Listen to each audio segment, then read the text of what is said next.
Red Feather presents From the Archives. Chapter 16, The Wastes.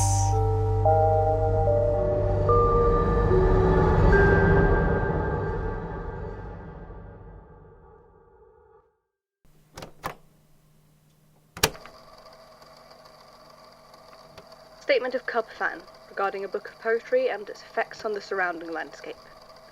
Originally transcribed 9 years ago, February 12th, 2013. Statement begins. I've never been a guy who cares too much about his surroundings. Like, if I've got a good workspace, I'm a happy man. I moved out of the city a few months ago just for affordability, and honestly I barely noticed the change. I do a lot of my work remotely anyways. I'm a software engineer, so it wasn't a big deal. My new place was pretty normal. Small, boxy little house, quiet neighborhood. Had a lawn, which was a first for me, but like I said, I didn't spend much time out there. The most I ever did was I had a habit of hanging out on the front porch with a book in the evenings. You know those little lending libraries people will set up outside their houses? One of my neighbors had one of those, and one day I popped down there on a whim to check it out.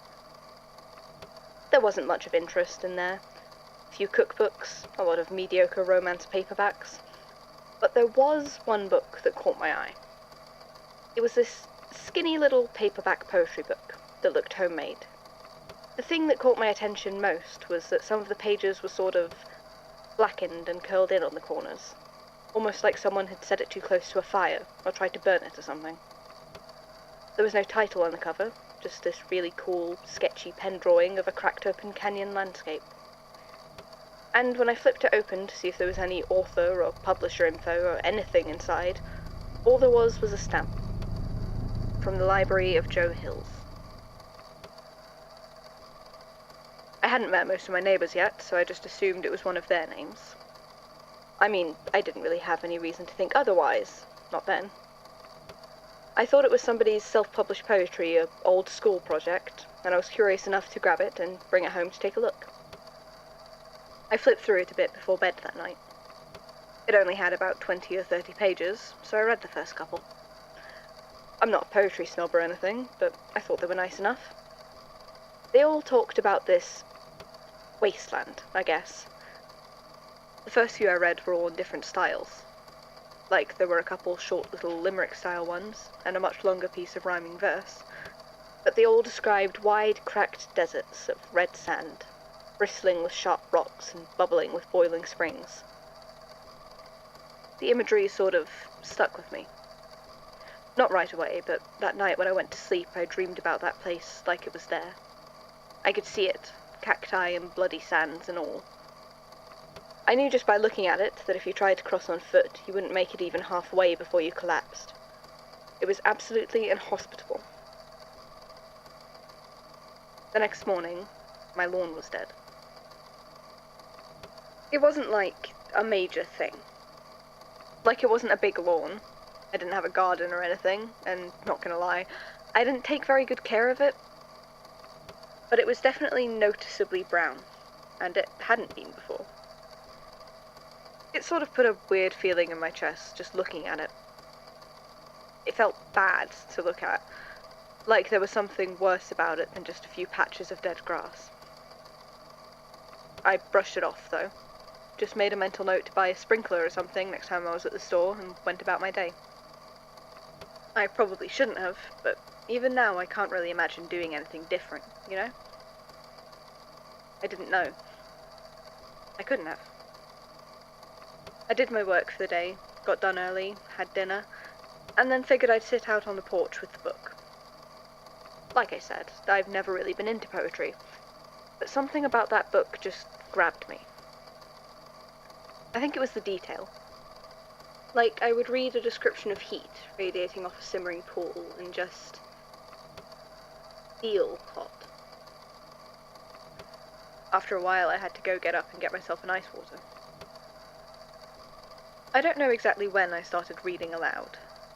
I remember taking a drink of water and realizing my lips had gotten chapped, and then taking another and realizing all the ice cubes had melted. That was what stood out to me.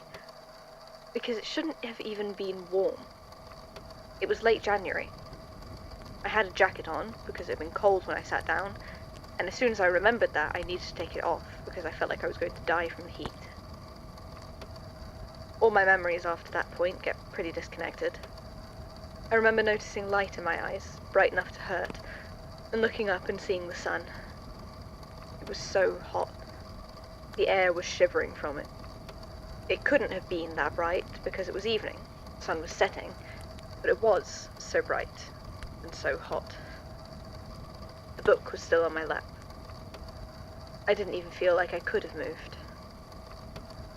It was so hot, and I was suddenly so tired. It felt like it weighed 100 pounds. I looked up. I felt so hot. The sun was directly overhead. I mean, it can't have been, but it must have been. My neighborhood was gone. No trees, no houses. As far as I could see, it was just wasteland. The sand was red and glittering in the sun. I knew it would burn my hands just to touch it. There were these sizzling pools of water, bubbling with heat. And the rocks. They were sharp, and they poked up out of the ground everywhere I looked, like teeth. And there was nothing else. Just the heat, and the wasteland, and me. The book was still lying open in my lap, and I think part of me wanted to keep reading, just to see what would happen. It felt easier. Like that would be the path of least resistance. But it was overwhelmed by the part of me that was terrified of the thought of what would happen to me if this was real. I could see it. I could see myself staggering through that wasteland for days and days and days, slowly dying of hunger and thirst, trying to reach the edge, and never finding it. It was the smell of smoke that brought me out of it. It reached my brain right through the heat haze and the terror, and it finally made me turn away from the open book and the endless wasteland, back to my house, because it was burning. That was what snapped me out of it. If my house burned down, there really would be nothing left besides me in the wasteland. I didn't know what was happening, and I was half delirious from the heat, but I knew it was the book. It had to be because of the book. I dragged myself to my feet and stumbled inside. The heat was even worse in there, and the smell of smoke was stronger. I didn't know where the fire was, but I knew soon it would be everywhere. I thought about burning the book. It seemed like the easiest way to destroy it. But as soon as I thought about it, I knew it wouldn't work. Those blackened pages, somebody else had tried. Maybe a lot of somebodies. So instead, I dragged myself over to my sink and ran the water. It took a second for it to come out, and when it did, it was all rusty and warm. But it was water.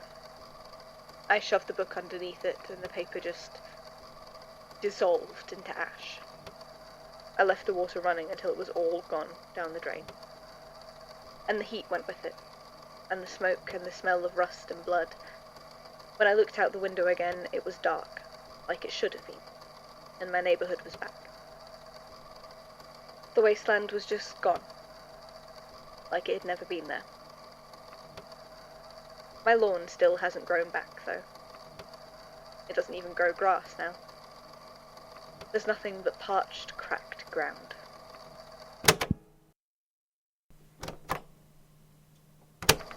Joe Hills. Again. You know, I am entirely sick of that man giving me the runaround. I just want to meet him and get a proper statement out of him. Is that really so much to ask? In fact, I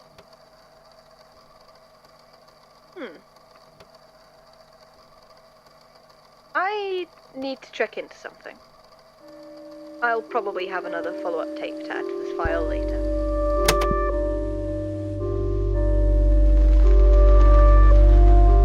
From the Archives is a fanfic series written by Johnny 16th Days and Zephaniah Grains, inspired by the Magnus Archives and by Hermitcraft and other Minecraft series. This chapter is performed by Tizzy Escrian. Editing for this episode was done by Campfire and Noctude. Music was composed by Noctude.